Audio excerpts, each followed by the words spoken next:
கண்ணீர காலடியில் காணிக்கைய சேர்த்து புட்டோம் மெழுகெனவே முருகுகிறோம் முருகா அழகை வர பார்ப்பதுவும் அழகா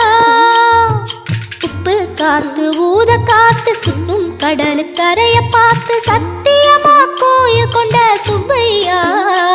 எங்க குப்பத்துக்கு குலவிளக்கு நீ ஐயா திருச்செந்தூர் ஆண்டவனே வேல் முருகா தினம் உனக்கு நன்றி சொல்வோம் மால் மருகா திருவடியில் தவமிருப்போம் திருமுருகா